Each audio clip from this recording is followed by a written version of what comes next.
Good evening, everyone. Welcome to another Feeling Thursday Battle Lounge with the 2MK team. We have a lot to get through today, so once I've confirmed that stream sound is working, we're basically going to jump straight in. Get ready for a battle of titans.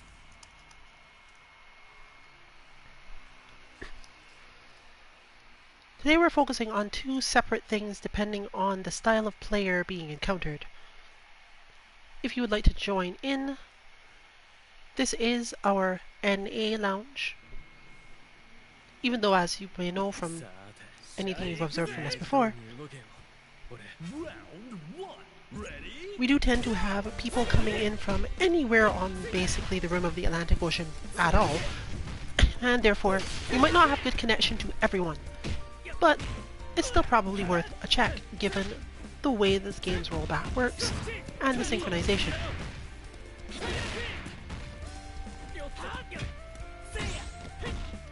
Our focus over the last week or so has been increasing damage of punishes and understanding of which punishes can't be done in the same way.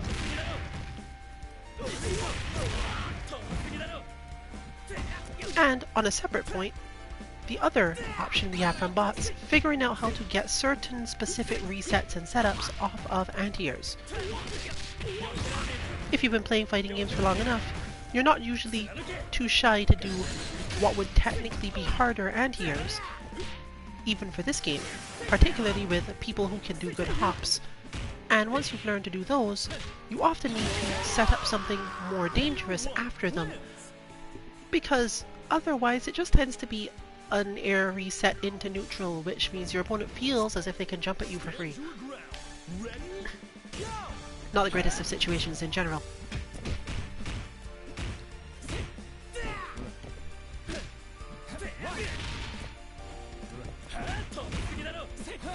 The bots we have released are related to this in that one of them is meant to teach you and train you to get such resets, to understand what your options are after hitting an aerial opponent, usually with your own aerial moves.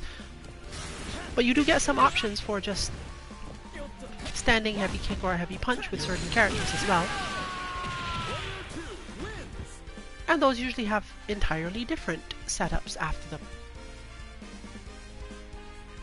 But since this game only saves one bot at a time, it does become a little bit more difficult because you have to choose which one of the two to spend your time focused practice on.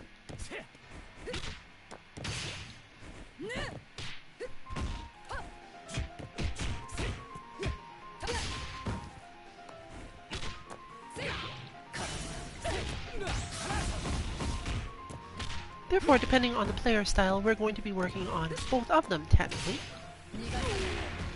And that might even change just by character.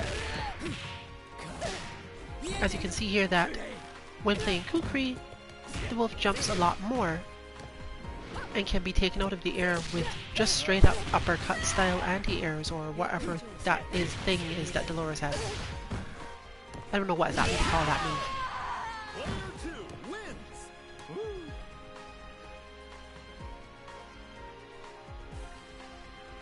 Because normally people can cross the screen so relatively quickly, it can be stressful to have to deal with these things. But because anti-airing isn't necessarily hard most of the time, you will often find yourself being able to just react perfectly. The main problem being that because of the way people recover and how far they fly away in this game, it's not necessarily going to benefit you to do so.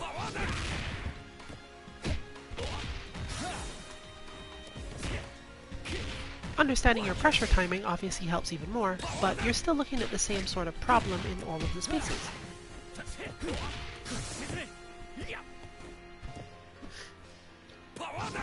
Understanding how to walk down your opponent while being ready to anti-air them, in whatever way, is really important. And in fact, your best chances of being able to do a grounded anti-air are when you are on the offense. You often need all sorts of complicated jump back systems and setups for when you are not on offense, but if your opponent's likely to be jumping, because you're walking forward, You generally should have probably your crouch heavy punch, but it's different for everyone, of course, what exactly your anti-air is. But it's usually not too complicated to do, and because of the spacing and timing that they end up flying, you get to usually dash forward or do specific, even more complex moves in order to get the benefit from them.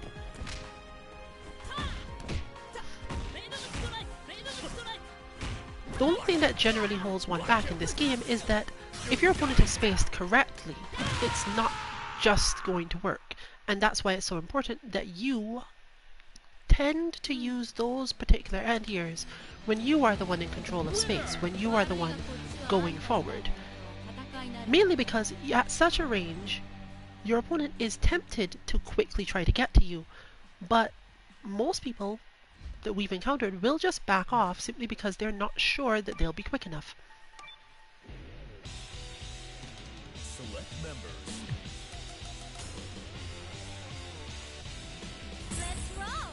If you find yourself uncomfortable with this, there's usually a character you can pick for your team that will help you solve the problem. But the problem isn't quite the same. As long as you've made sure you know how to get into the correct space to begin with, you don't really care as much. It's all just reactions then, and if you're losing because your reactions aren't good enough, there's not really much to do other than train your reactions more. It's only when you are consistently failing things that you should want to take a look back and say, well, maybe I can't do this for some reason and need to change either character or style. But because this game doesn't guarantee you the anti-air quite as much as some others, you will have to learn these things, and that's what our Iori bot generally is meant to help with. The CPU tends to read your inputs too much, and other players largely tend to dash away as quickly as they can so they can solve the problem that way. But if you are advancing, you have a different perspective on how to deal with these things. There's a different point. I was not advancing then, and therefore didn't have a good reason to do what I did.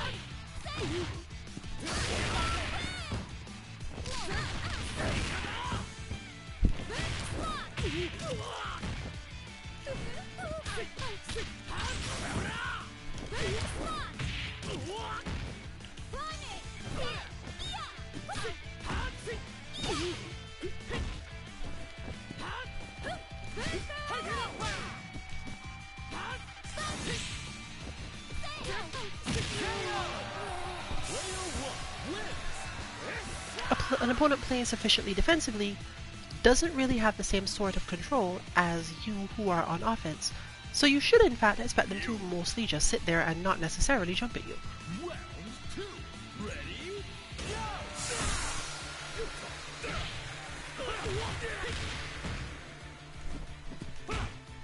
Neutral jump is more likely than anything else, in fact.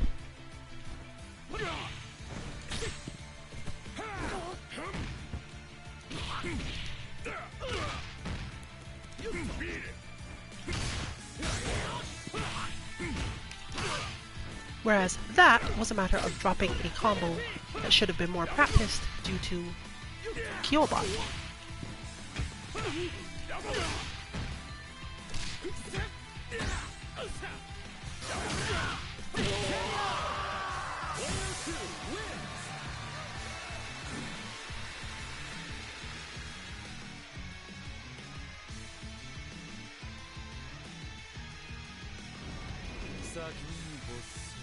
Now or never. Ready? Go!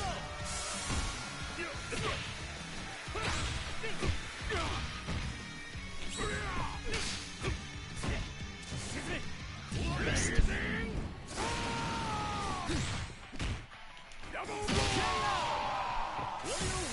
In fact, generally if you find yourself on the defensive, you should be assuming your opponent is about to jump, because the game allows for it so much. Which means that you can put yourself in good positions even when you've started to lose, because your stronger anti-air character can be your anchor.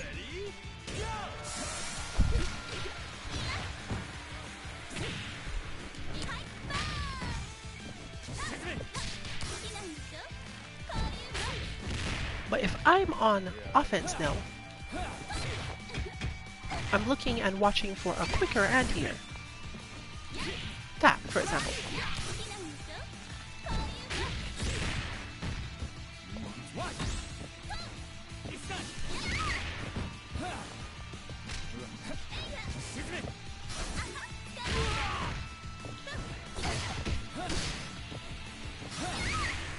Similarly, you'll notice that a lot of people tend to just jump away from you because it's easy enough as a method of escape, and it's a way to lure you into making specific decisions. You usually should dash in that position, not try to jump after them, because you have enough time to dash, and you have much more control over the dash than you do over the jump. Final round. Ready, go!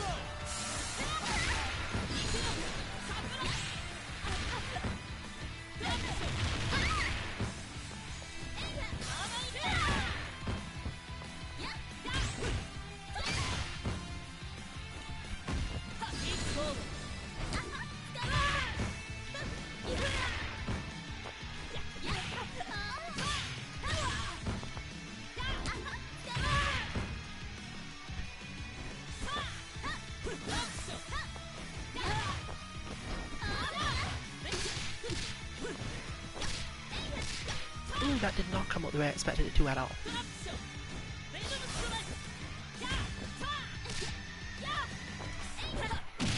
And neither did that. But you can see it broken down here for you. In general, opponents will start off playing relatively simplistically with about 3 different ways of flowing. And from what I've seen from up to what we will call champion rank, this doesn't change a lot, because it is a core aspect of King of Fighters, the same way that regular jumping is a core aspect of any other fighting game. The better players get, the less they do it, but that does not mean that it's less of a core aspect. Everyone is still looking for that moment where they can jump, and simply dialing it back according to how much their opponent actually anti-airs them.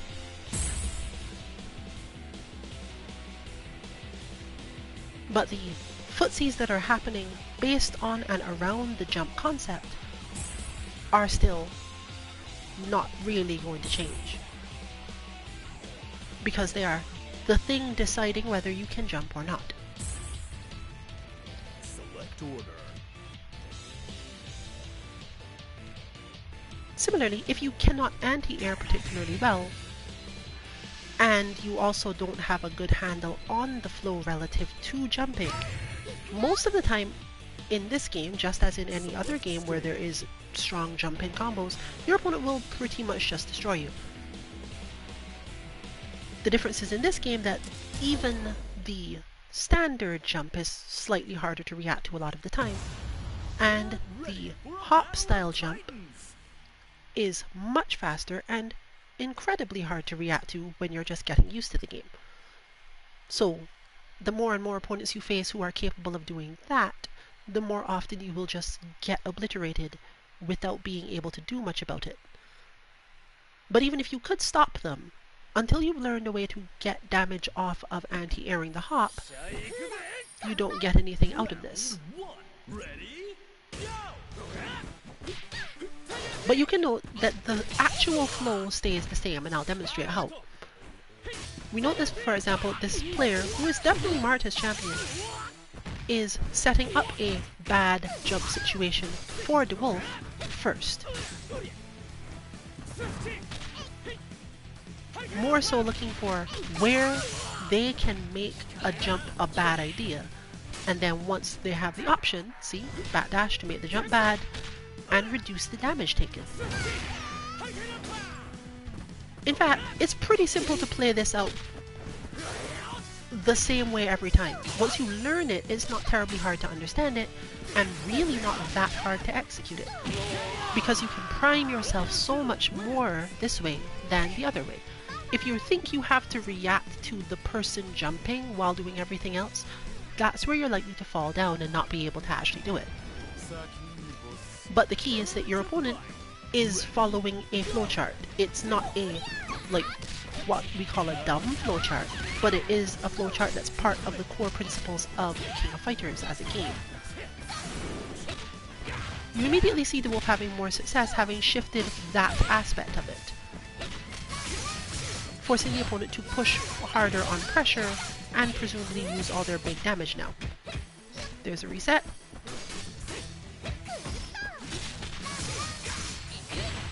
And I think that was probably supposed to be guard cancel, and it didn't work or something. Very risky there though. Player 2 wins. Without this, it's easy to feel as if this game is just too fast, because you can't react to the thing as it's happening. You have to react to the tell that it's about to happen. And the reason you can afford to do that in this game is because the tell is not, can my opponent do this? It is actually, is my opponent doing this a good idea for them?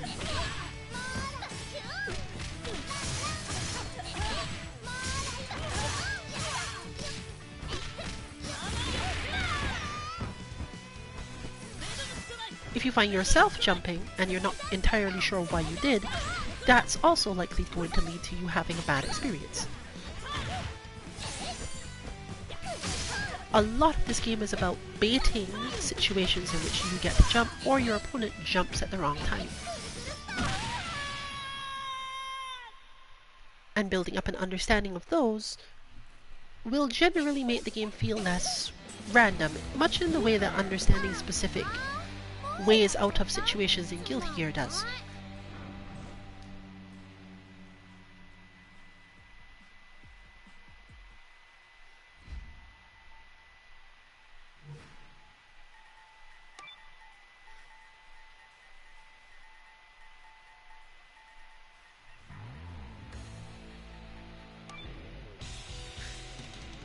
Select members.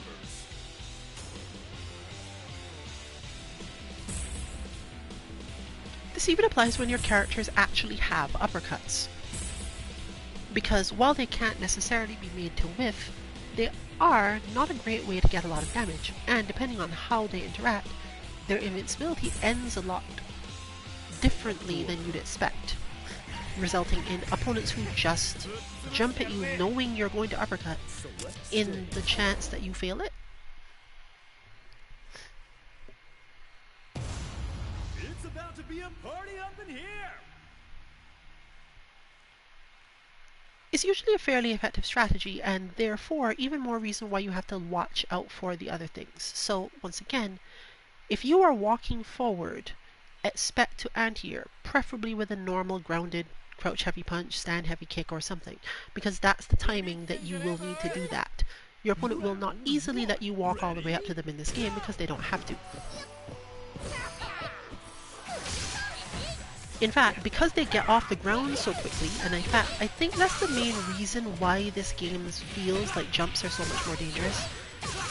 Opponents tend to get off the ground faster.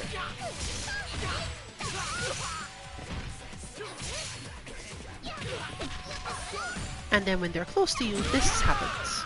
So, your general goal is not to hit your opponent when they're on the ground in neutral, because they're going to try to dodge that by getting out of the way with jumping.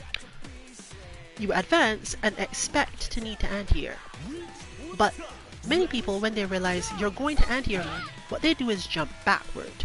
When they jump backward, then you can dash at them.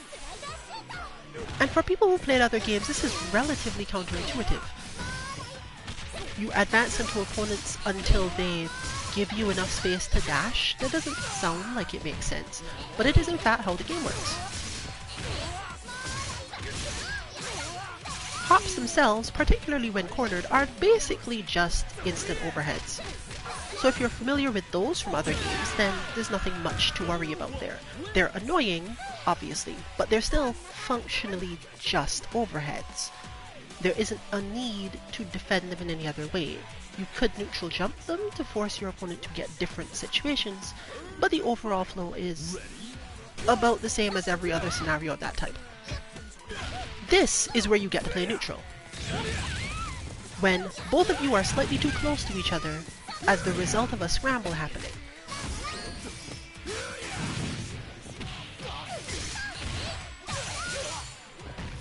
And the better you are at playing neutral like this, the more likely it is you're not going to get cornered, which drastically increases your survivability. even when your opponent does dodge through your stuff, you can see that there's a massive reduction in damage that happens here.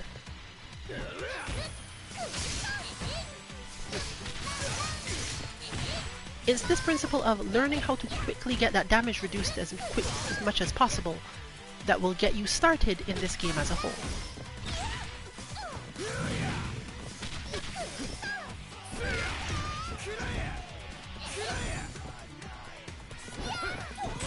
Similarly, because of the way that people's hurt boxes seem to change when they're dashing, it's a little bit easier to keep control of things when you dash at people for offense.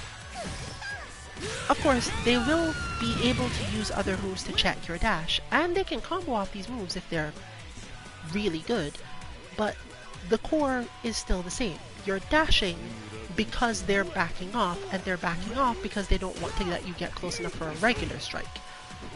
As you can see there, you can actually probably dash and block fairly quickly, so you don't necessarily have to worry about things even like relatively fast projectiles. There are certain ones that are absolutely a pain, but in general, you will manage to get away. Furthermore, if you're already dashing and then jump or hop, you jump or hop further, making it harder for them to get their anti-air completely correct, particularly if you've got a character with certain types of air move.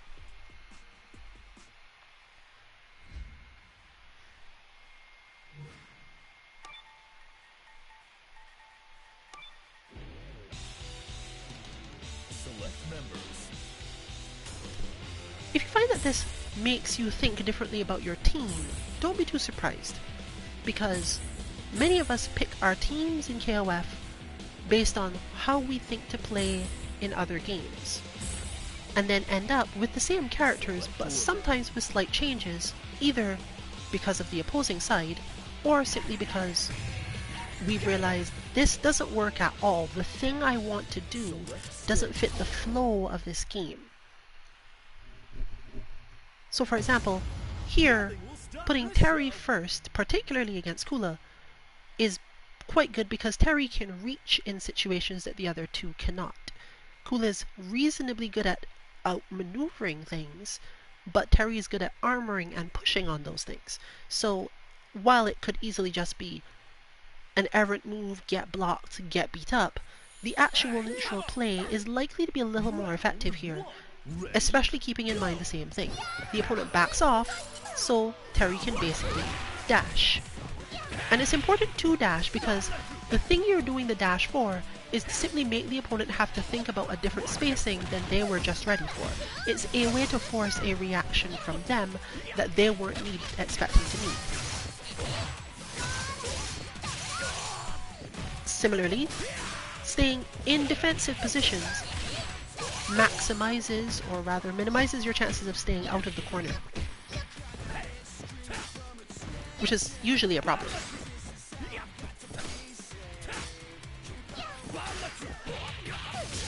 It is at this point that you can start to figure out whether or not your opponent is actually defensive or offensive. Once you've gotten them to that point of, I have run enough, I have anti-aired you enough to force you to actually react to footsie range, then you can test, does this person block a lot? Because now we have the same sort of option from Dolores. She has many more options than Terry does for an opponent she can get close to in that way. And with the player's defense being good enough, you can get around other things. But do be careful once again, because you can't always count on what you'd expect to be a post hit. Most of us think to ourselves, well, if I've hit the opponent out of the air, I should be able to do something. You can, but it's usually not the thing you think it is. Similar things happen when you're being pressured. Understanding exactly how to deal with particular pressure strings has a lot more to do with knowing when to neutral jump or when to forward jump than anything else. Similar to DNF Duel, really.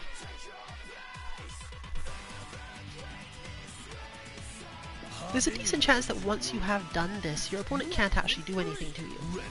Like, anything at all. Which is really confusing because in many other games, trying to neutral jump out of a bad situation is literally asking to die. you're just going to get reset back into the same situation because you can't get out in time.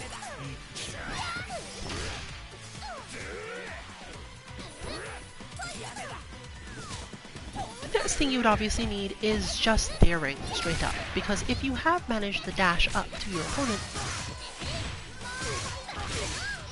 it's important to not give in to your own instinct to get back out of the bad situation.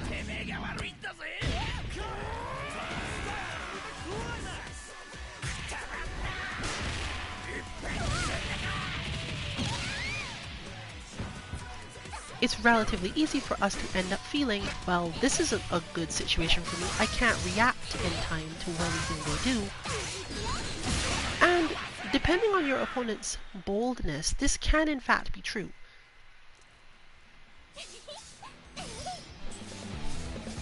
It isn't as simple as just starting your own attack as quickly as possible either.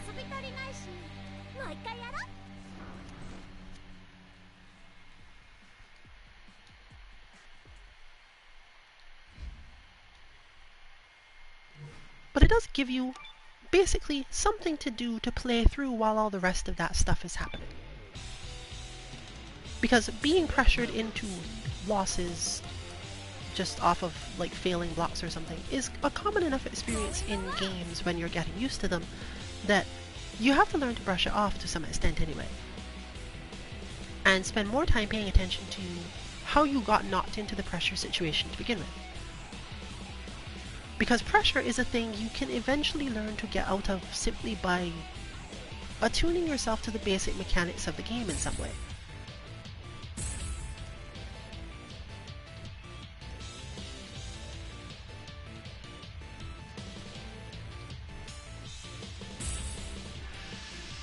Select order. On top of that, you must often choose which parts of your own flow to practice. It's quite difficult sometimes to understand how to train a thing properly enough for this to work. And we eventually intend to release an Athena bot that will give you much of these experiences, because she will have all the backdashes and the jump backs and the zoning that you have to roll through at different timings and hop over and all those things. But you can get some stuff out of my bot as it is released right now. No, we're not totally frozen. Are you ready? So, what can we do here? Opponent goes back, so we dash. And get a hit. Opponent does the same thing, functionally. And baits the DP. Perfectly done. Now we have... I'm now pressured. Notice that the situation, while it was bad, still involves me being able to sort of get out of it. You have to know what exactly to do once you're out of it, and that involves knowing some frame data according to how high you got hit. But it's not too difficult to learn once you've seen it enough times. You just have to create the situation where you do get to see it often enough.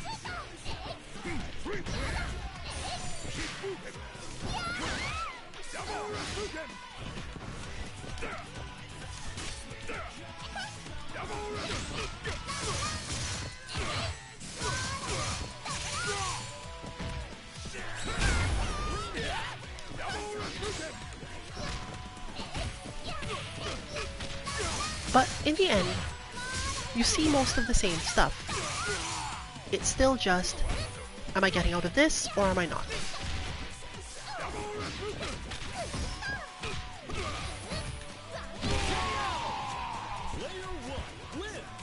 I should have gone for Rashomon. Right. Frame 1.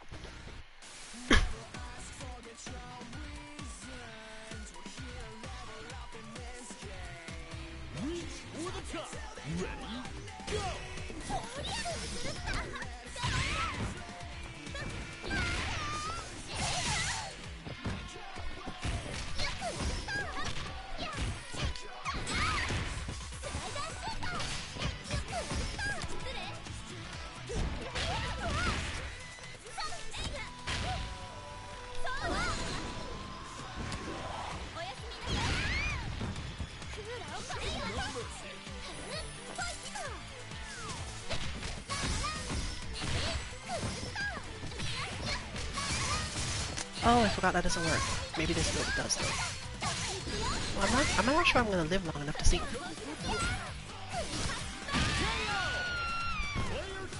Okay, made it through. It's a relatively hard struggle because of the speed that KoF appears to move at.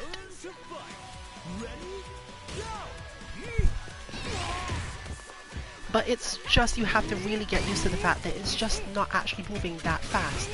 It just feels that way because the flow of the game is so weird compared to whatever you were expecting before.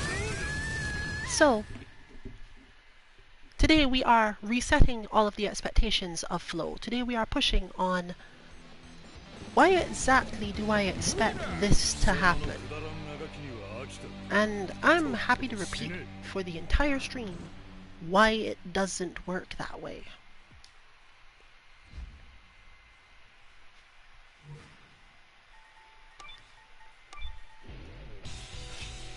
It's really unfortunate in another sense because watching two people who don't actually understand how it works could easily give you the impression that this game does work like other games because they play this game the way they play other games.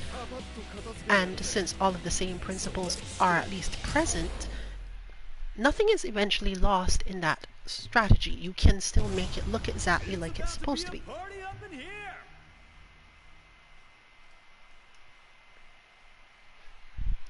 But pushing through it allows you to see other potential layers, and getting rid of the options that don't make sense for defeating your opponent's plans is among the first things you want to do. Well, we have Omni who is much more used to this sort of thing, and you'll probably be able to see a lot more of it therefore. It's still going to be the same sort of issue coming up, but again, a lot of this is entirely about being intimidated by specific situations.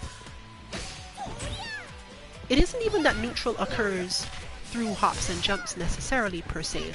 It's that in order to understand neutral, you have to understand how to get out of the way of things first. And why approaching is sometimes the answer to getting into a situation you want. Just don't finish it. Making your opponent block in a way that you want them to block is hard enough in this game as is. Ooh, dropped. But still didn't get punished.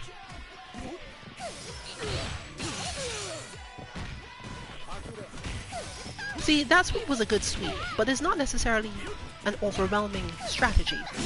You saw me dash at you, so you did sweep because I might not be crouch blocking. As opposed to all the other things you could do that actually hurt. The reason that sweep is so common in this game is because it doesn't usually give you any advantages.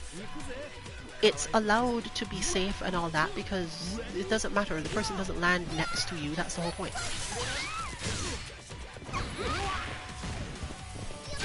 But just watch in general how little damage Omni takes in relative terms.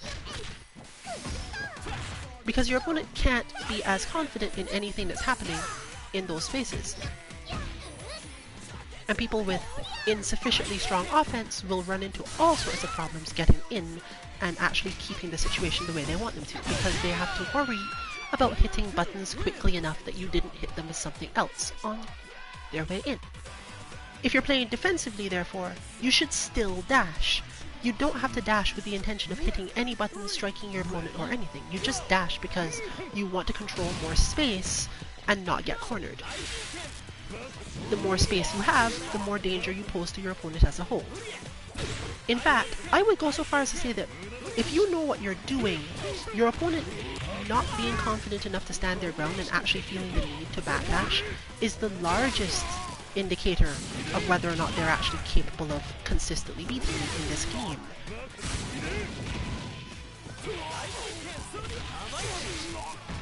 I think that was a drop. You can also see that it's not necessarily that a player is being dismantled, but if they're... Really? Anyway.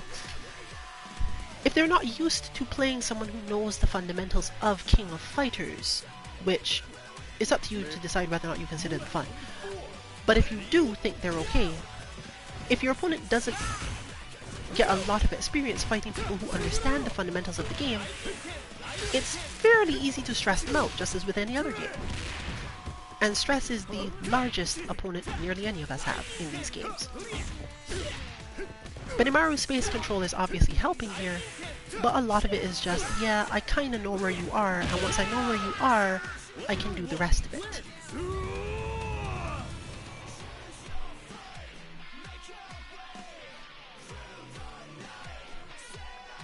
You can also use this sort of thing to help you build your confidence, because rather than being, for example, annoyed at a player who does the same pressure string or bat dashes, you can learn to recognize, well, yes, it's a good strategy, but it's not a strong strategy, and those two things can be different in a really weird way.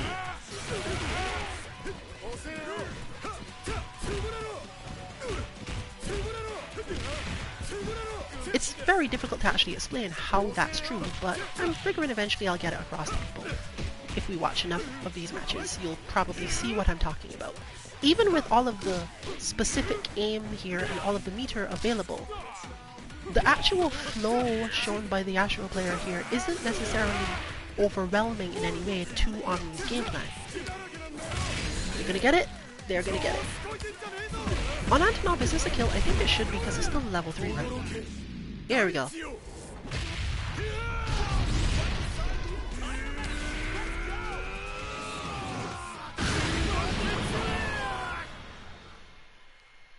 Unfortunately for Omnirabbit, Antonov isn't really a character who can counter this specific flow that the opponent chose to change to without losing out. So it was a very good decision on their part to just keep on coming from very slightly in the air, as for Antonov to counter this is a lot of work. It's a big risk to counter it. And when you're sitting on full Orochi Yashiro bar, one incorrectly spaced heavy kick or uppercut means you're dead instantly.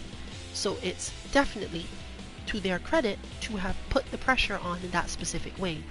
A different character might have had an easier time of it, because they could just do certain moves that cover a lot more space in front of them without extending certain hurt boxes. Like, that doesn't work on Geese at all, for example, because you just hit crouch heavy punch and the string is over. But learning which aspect of your characters will work here, again, comes from having the basis that is required. Knowing which thing you need to do to maintain your position is more important here than worrying about getting hit at all. For Joe, this is particularly complicated because Joe is a character who can reach across the entire screen, and you might be tempted to use his moves to try to do that. It's neither specifically right or wrong to do this, but you do have to keep in mind that sometimes your opponent backing off is not a sign that they're trying to reposition to do something. They're trying to reposition so that they can't get messed with. So again, it's important to dash when your opponent gives you the space. What Joe is exceptionally good at, and you should always spend your time watching out for, is those situations where your opponent misjudged a spacing and missed, because he can absolutely destroy them from there without too much effort. Locking them down with the tornado punch, as you just saw, can be helpful, but this again only really matters if you were locking them down because you wanted to do something with it. In fact, most of the time projectiles in this game, the purpose of them is to make your opponent dodge them and end up in footsie range, or stand there and block them. Notice the number of times in that matchup where just throwing the projectile caused Kula to land in front of Joe at a range that probably favors Joe, I think. He can just hit heavy kick at that point, I think. That might hit too high. Don't quote me on it.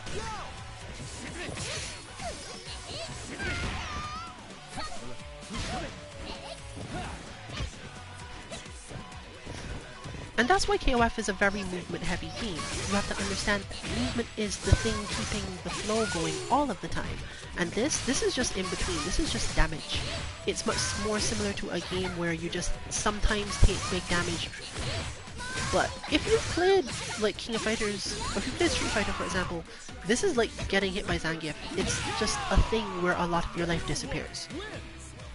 And honestly, Zangief similarly has very complex and often extremely damaging mix-ups after certain versions of his spinning pile driver, for example. So you're not really playing a different game, you're just playing it from a different angle. This moment, for example, isn't that important. Even with all the corner carry, even with the problem that is arising here, the main problem you're seeing is that the way that Dwarf responds to being cornered is to play the Street Fighter style. It's not going to work because the opponent doesn't have a reason to attack from there and will always just take their space. Whereas this, just walking, because if they're not in your face, then you can probably just walk. If they're coming straight at you, especially from the air, you can almost always just roll because rolls are invincible early enough to do this. The answers are there, but if you come in with expectations that movement isn't the way to solve your problem, that playing regular defense is, then you've gone somewhat against the game's concept of what's supposed to happen. King of Fighters isn't generally built for you to sit there and block. It's built for you to do something else.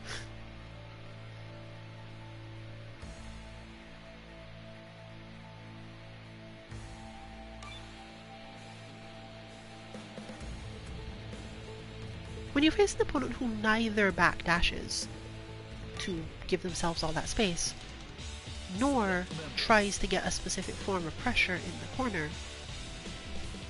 then usually the match will let you fall back on your other instincts, your other fundamentals from many other games, save, let's say, Dragon Ball and maybe Strive. That's arguable because I can't really say that I understand Strive's full metagame enough. This happens mainly because Strive has lots of different characters. It is always a thing that comes up in Guilty Gear.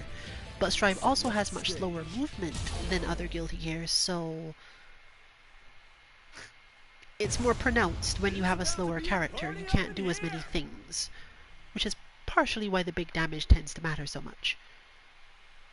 You can't get out of the way as easily, and therefore have to put up with more crazy stuff. On the other hand, in that game at least, a Heavenly Potemkin Buster does like 77% health on some characters, so there's trade-offs.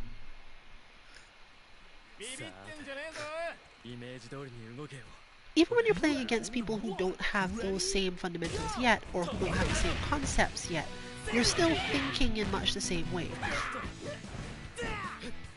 Again, if you are on defense, your opponent is probably going to jump correctly. If you've got a really good anti-air, use it, but otherwise just assume that you're going to have to air-to-air them or something.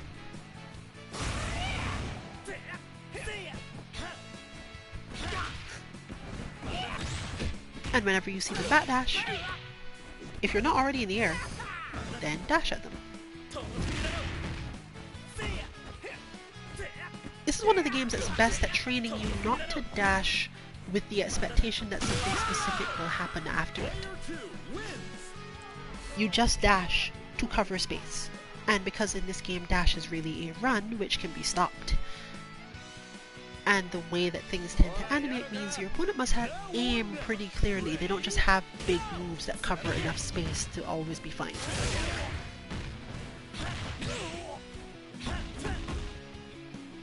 It's just the nature of King of Fighters. It's been built into the game practically since its inception. You have been able to run in KOF for a long, long time.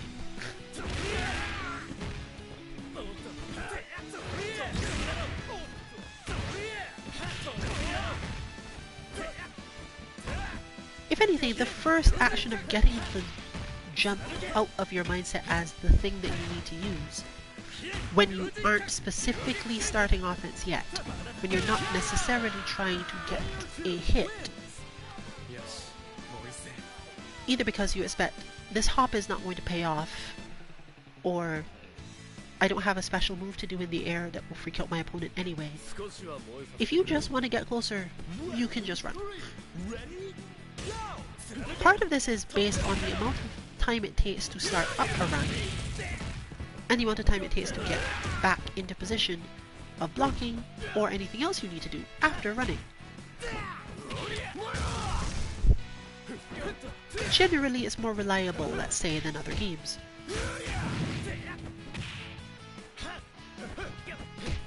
It's hard to notice though, because again, it generally feels like this game moves quite fast regardless.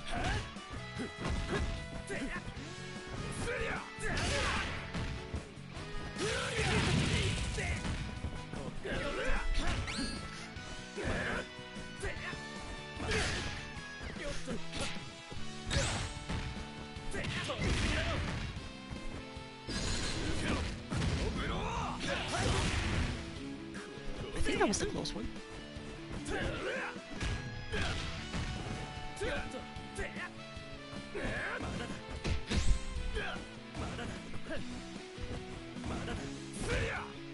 It's actually quite a change of another type, getting used to the idea that sometimes in games you actually have to use moves to propel you forward simply because your character can't start dashing or moving, get to full speed immediately, and then be able to get out of that state very quickly as well.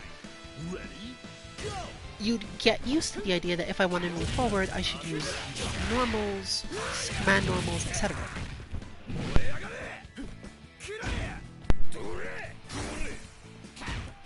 For some characters, this is absolutely true. Or rather, you have the option at least. But look at that speed. That's almost a whiff punish. You can just run up to people and kick them.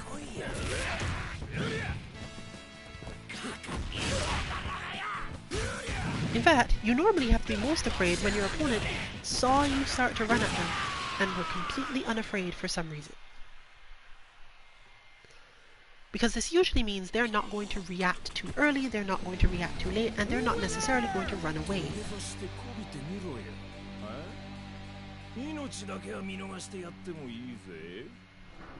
You can end up in a lot more danger that way, but not for the same reasons that you end up in danger in other games. In other games you get poked, the situation devolves in some way, and you don't get what you want. Draft what now? Select members. All set.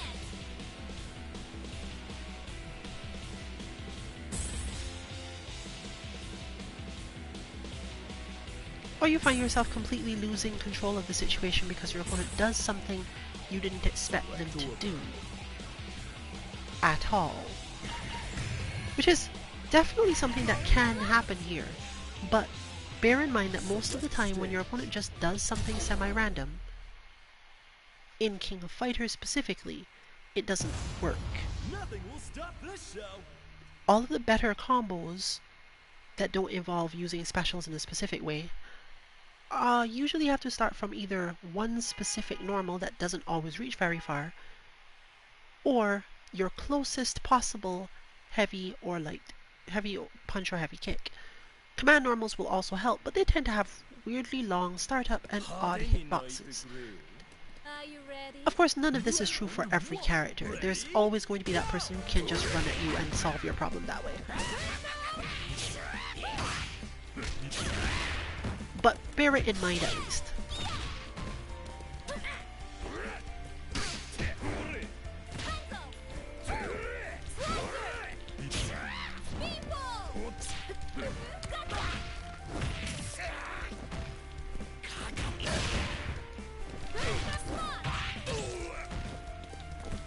Similarly, when you realize, okay, I probably have this under control in some way.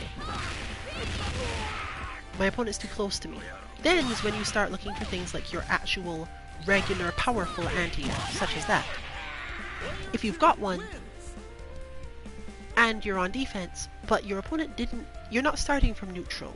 You're starting from just about a range where your opponent might be thinking that they need to dodge, thinking that you have control.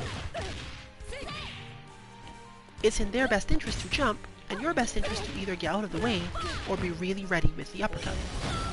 Like that.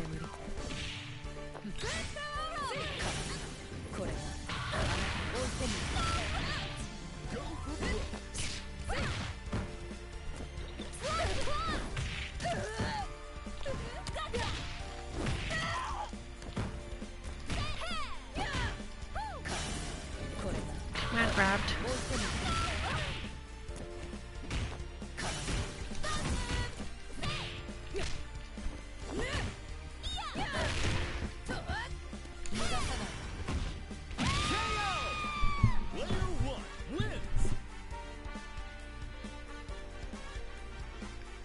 Those who are comfortable playing this sort of footsies tend to last longer in KOF, I think, because once everyone else has learned you backing off means I should dash, then they just keep on recreating the same situation over and over. So anyone who didn't like it, who didn't like dealing with the feeling of being in that space and having to deal with the spacing close up, normally will have reasons to stop.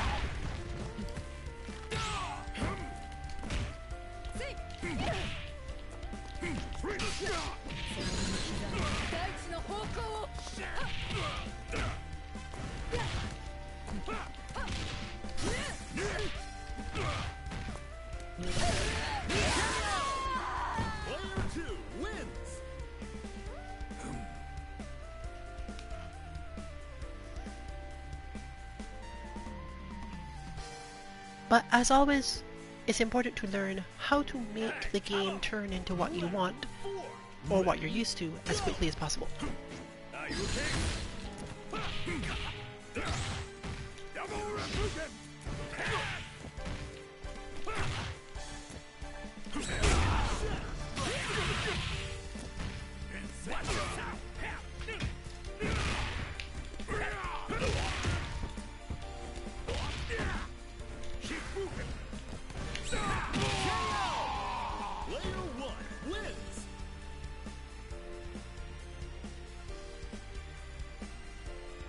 Eventually, with even the barest minimum of training, you can probably get your mind to see the game differently, to see spacing movement as a specific thing that you do because your goals are different.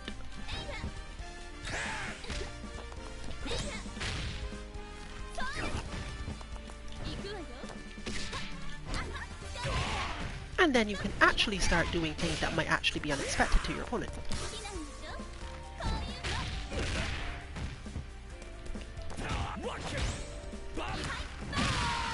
I will never understand why that move hits like that. I guess he's very slightly off the ground during the burn knuckle.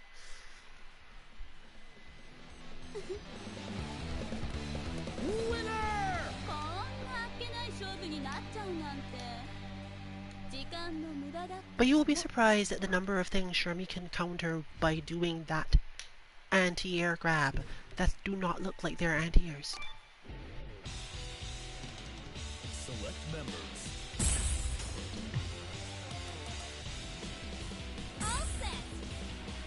Select order.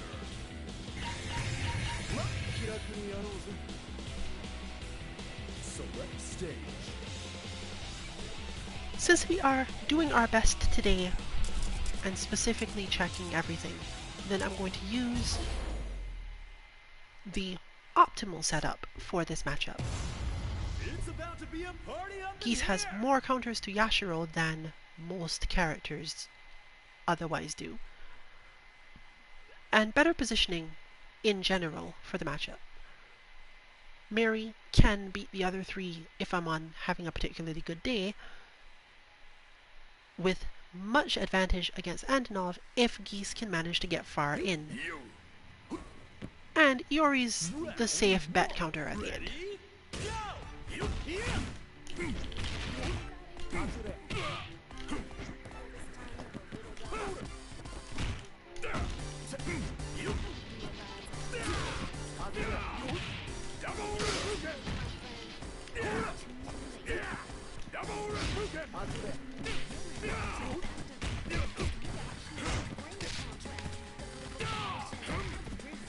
So yes, this is us taking things as seriously as possible, given the information you given before. You'll find there's a lot of blocking, a lot of things that seem like they're mistimed, but really couldn't be timed any better per se.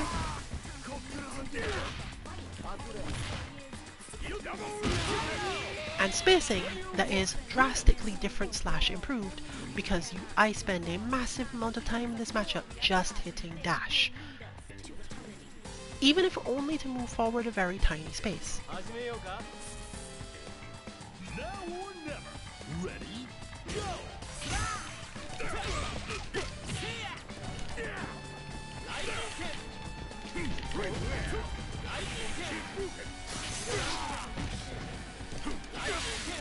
Ooh, expected the low.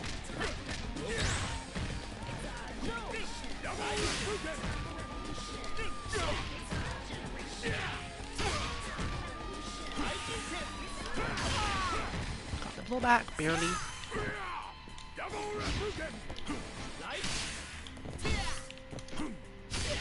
Excuse me? Alright, I can't just do that move for no reason.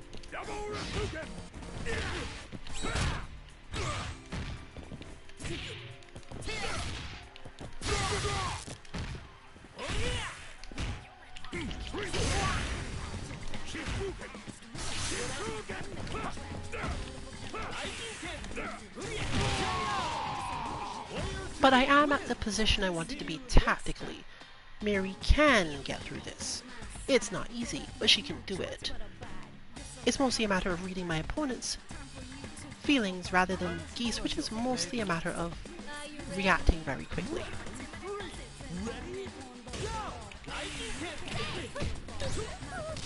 That was supposed to be light one.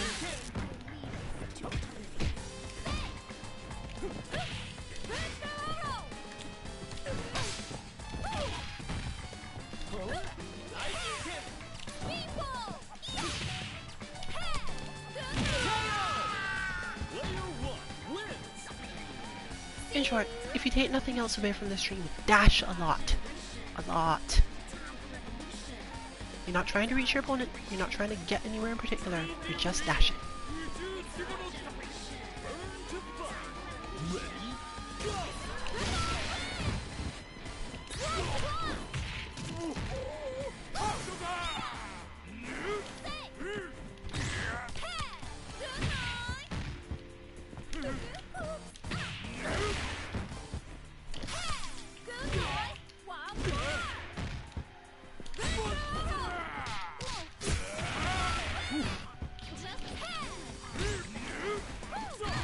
Trying to get out.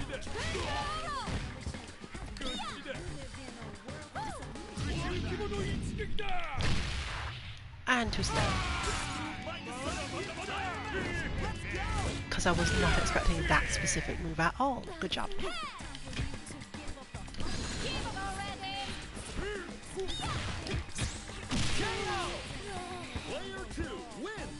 But now I have meter, despite the fact that I'm down to my sure bet.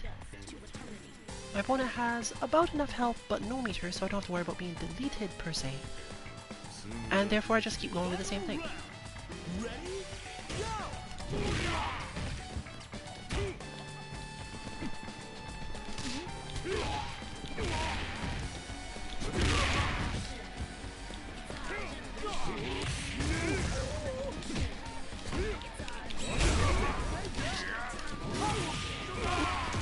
It's supposed to be fireball.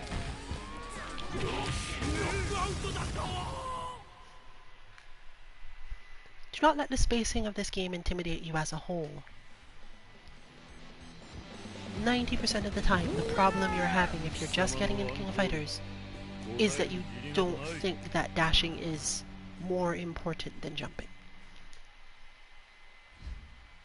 And if you've played other games for a long time, you can think about why it is you don't just always dash in those games. Think about what it is that's making you feel, when you come to this one, that you shouldn't just dash all the time. Which way did I learn this? I think this works best. Oh, my opponent was the one who made the correct decision there, and that was... I was not going to guess that any other way. But my opponent is starting off super strong by immediately realizing, Rock versus Mary? That doesn't sound like a good idea. Let's do this instead, where I have to, at least from my side, I must now outmaneuver Iori, who can put up various walls. This is normally done by getting to the right space and then rolling, but it doesn't work terribly well because Iori tends to auto-correct his little auto-combos fairly effectively. However, in a point-to-point matchup, this isn't necessarily overwhelming, so you're going to see quite a bit of rolling here. Ready?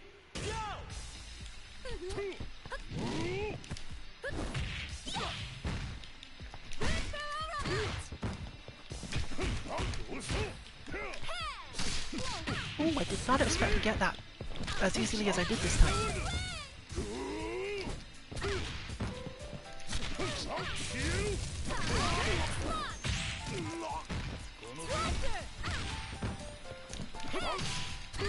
See, there you go. I have to be so fast at that that it's probably not going to work out. So, much better matchup, much better stress on me as a result of that matchup. This is easier. Not a lot easier, but easier. Because I mostly just have to worry about the whiff punishes.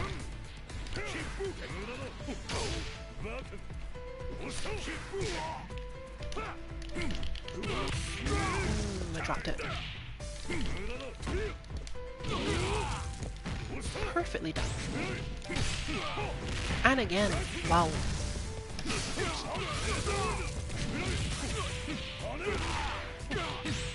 The spacing control is insane.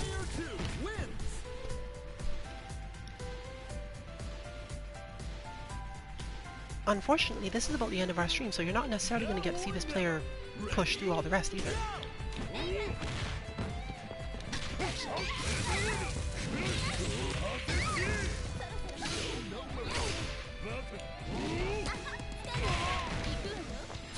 But they're certainly fun to deal with, because that is an actual mix-up. And I mistimed that.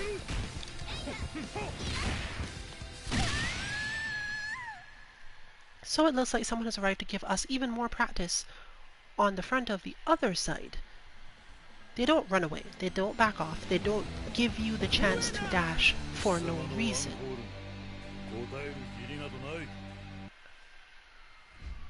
And our room stayed stable for the entire time too, which is not the norm, but I'm still happy for it. Nevertheless, we have reached the end of the stream, and as much as I would love to let it continue, we don't tend to run streams too much longer anymore.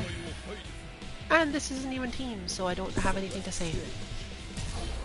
You can find all of our bots at 2-mk.org, and information on our stream, particularly for tomorrow's guidance to reset a thing, on our Twitter 2_mk_FGC. But this has been Rillian for Team 2MK. Good luck with your training and good night, everyone.